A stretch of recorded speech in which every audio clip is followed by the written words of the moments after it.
దేశీయ అతిపెద్ద విమానయాన సంస్థ ఇండిగోలో సంక్షోభం 5వ రోజుకు చేరింది.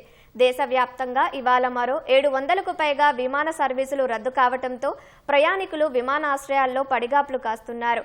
ఈ నేపథ్యంలో విమానాశ్రయ టెర్మినల్స్లో ప్రయాణికుల రద్దీ నివారణకు అధికారులు చర్యలు చేపట్టారు.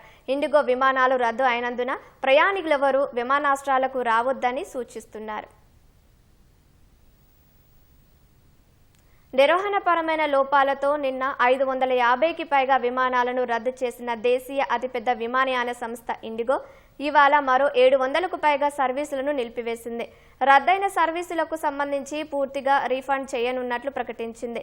అర్ధరాత్రి వరకు ఇండిగోకు చెందిన అన్ని దేశీయ విమాన సర్వీసులను రద్దు చేసినట్లు ఢిల్లీ విమానాశ్రయం ప్రకటించింది. మిగతా ఎయిర్లైన్స్ సర్వీసులు షెడ్యూల్ ప్రకారం రాకపోకలు సాగిస్తాయని తెలిపింది.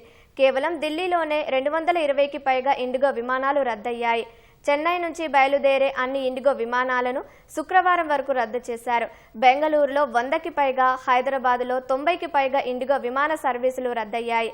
ఇతర ప్రధాన ఎయిర్పోర్టుల్లోనూ ఇదే పరిస్థితి నెలకొంది.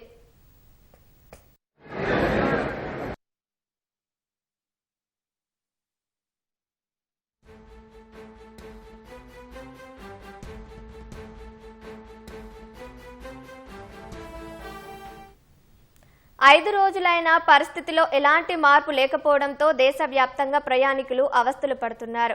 చాలా విమానాశ్రయాల్లో ఇండిగో కౌంటర్లు ఖాళీగా ఉన్నాయని, ఎయిర్లైన్స్ సిబ్బంది పట్టించుకోవడం లేదని ప్రయాణికులు ఆరోపిస్తున్నారు. ఆహారం, తాగునీరు ఇవ్వటం లేదని ఆగ్రహం వ్యక్తం చేస్తున్నారు. ఈ నెల 8 నుంచి విమానాలను తగ్గించనున్నట్లు డీజీసీఏకు సమాచారం ఇచ్చిన ఇండిగో జరిగిన అసౌకర్యానికి గాను ప్రయాణికులకు క్షమాపణలు తెలిపింది.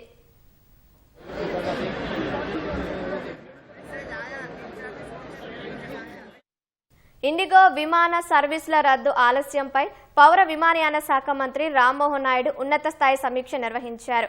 తగినంత సమయం ఉన్నప్పటికీ ఇండిగో ఎయిర్లైన్స్ 2వ దశ flight duty time limitation FDTL నిబంధనను అమలు చేయడంపై ఆయన అసంతృప్తి వ్యక్తం చేశారు.